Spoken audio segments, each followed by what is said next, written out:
살기로 했네. 주님 뜻대로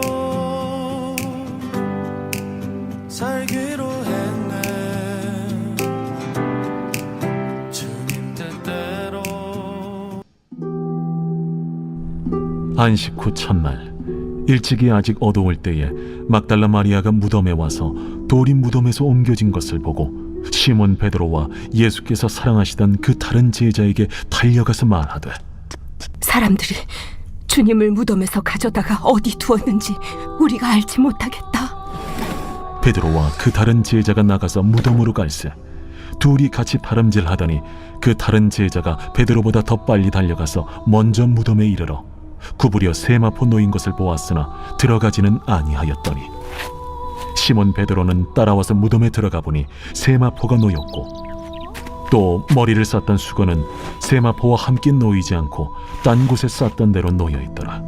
그때에야 무덤에 먼저 갔던 그 다른 제자도 들어가 보고 믿더라. 그들은 성경에 그가 죽은 자 가운데서 다시 살아나야 하리라 하신 말씀을 아직 알지 못하더라. 이에 두 제자가 자기들의 집으로 돌아가니라. 용준 선생님의 나의 문화유산 답사기에는 어느 조선의 문장가가 남긴 다음과 같은 글이 인용되어 있는데요. 지 즉 위 진해, 알면 정말 사랑하게 되고 애 즉 위 진간, 사랑하면 참 보이나니 간즉 축지 입이 도축야, 그때 보이는 것은 전과 같지 않으리라. 이 글은 정족대 문장가인 유한준이 당시 의관이자 최고의 그림 수집가인 성농 김광국이 만든 화첩 성농화원에 써준 발문 중 일부라고 알려져 있는데요. 그림을 수집하는 것은 저절로 되지 않습니다. 알미 있어야 하고 사랑이 있어야 합니다. 그림을 이해할 수 있어야 하고 그림을 사랑하는 마음이 있어야 하죠. 한 가지 주목할 만한 점은 이 암과 사랑, 이 둘 사이에 매우 긴밀한 상호작용이 있다는 것인데요. 한편으로 알면 사랑이 깊어지게 합니다. 더 잘 알고 더 잘 이해할 수 있게 되면 더 깊이 사랑할 수 있게 되죠. 그런데 그 반대 역시도 마찬가지입니다. 알미 사랑을 깊어지게 하는 것처럼 사랑 역시 알을 깊어지게 하죠. 사랑이 전에 우리가 보고 듣지 못했던 것들을 완전히 새로운 관점에서 보고 들을 수 있게 해주기 때문입니다.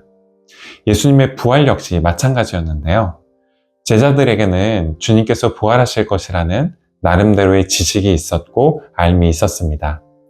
십자가에 달리시기 전 주님께서 여러 번에 걸쳐서 반복적으로 가르치셨기 때문입니다. 요한복음에서는 요한복음 2장에서부터 주님께서 이 점을 말씀하셨는데요. 요한복음 2장 19절부터 21절까지의 말씀입니다.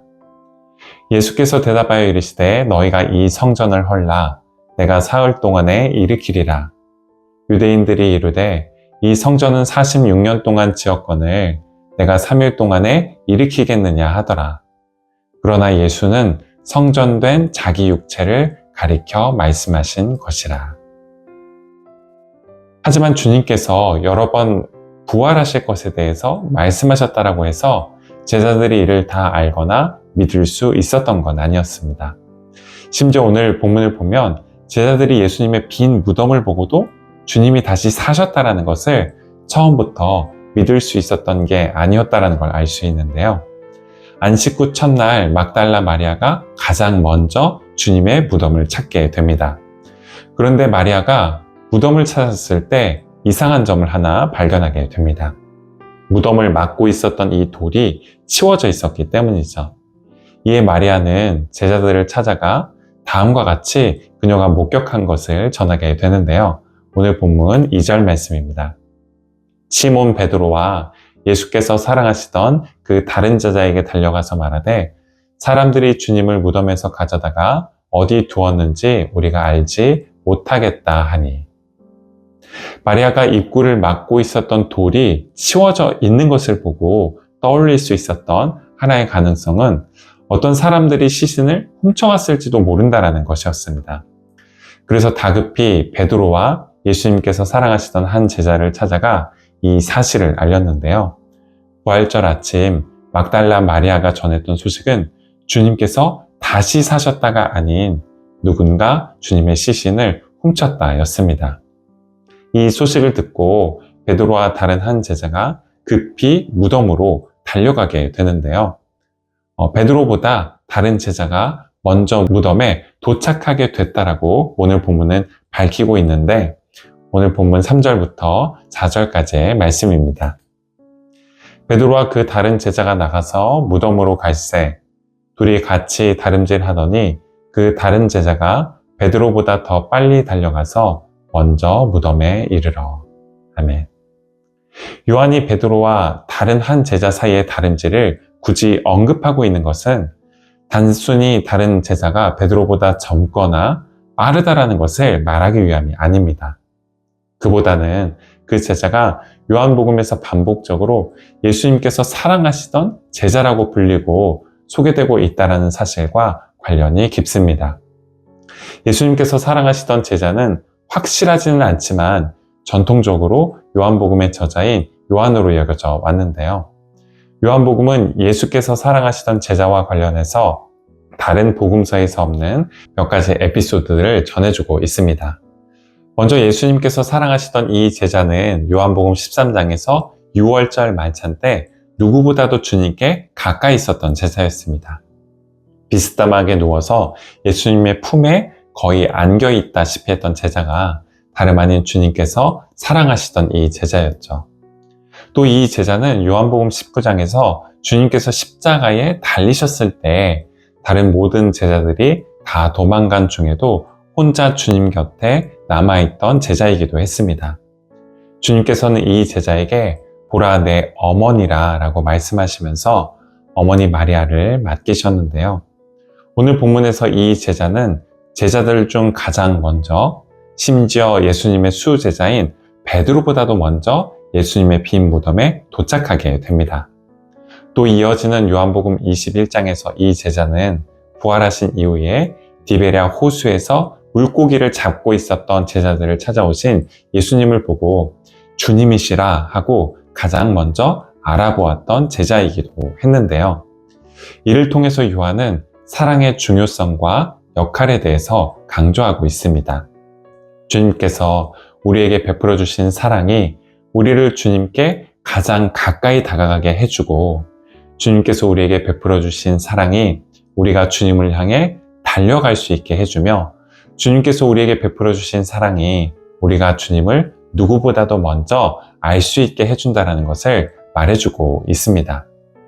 비록 그 사랑이 오늘 본문 9절에서 말씀하고 있듯이 성경의 주님께서 죽은 자 가운데서 다시 살아나야 하리라 하신 말씀을 한 번에 다 알거나 믿게 해주지는 못해도 사랑이 우리를 부활하신 주님께 더 가까이 다가가게 하고 사랑이 부활하신 주님을 경험할 수 있게 해주고 사랑이 부활이신 주님을 믿을 수 있게 해준다는 것을 말해주고 있습니다. 한스 우르본 발타잘이라는 신학자는 하나님의 사랑이 어떻게 우리로 하여금 이처럼 하나님을 알고 사랑하게 하는지에 대해서 Love Alone is Credible 이라는 제목의 책에서 이렇게 적고 있는데요. 한 어머니가 자기 아이에게 몇 날 몇 주를 웃어주면 어머니는 결국 자기 아이의 웃음을 답례로 받게 됩니다. 어머니는 자기 아이의 마음속에 있는 사랑을 일깨웁니다.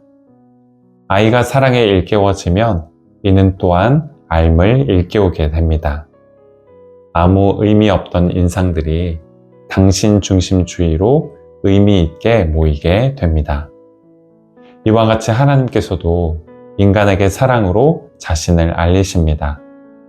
하나님은 사랑을 발산하시며 그것은 인간의 마음속에 사랑의 빛을 밝힙니다. 인간이 이 완전한 사랑을 알게 되는 건 바로 이 빛 덕분입니다. 오늘 하루 우리 안에 있는 사랑을 일깨워 주시고 밝혀주시는 주님의 완전하신 사랑 안에서 살아가실 수 있는 저와 여러분이 되시기를 바라겠습니다. 기도하시겠습니다.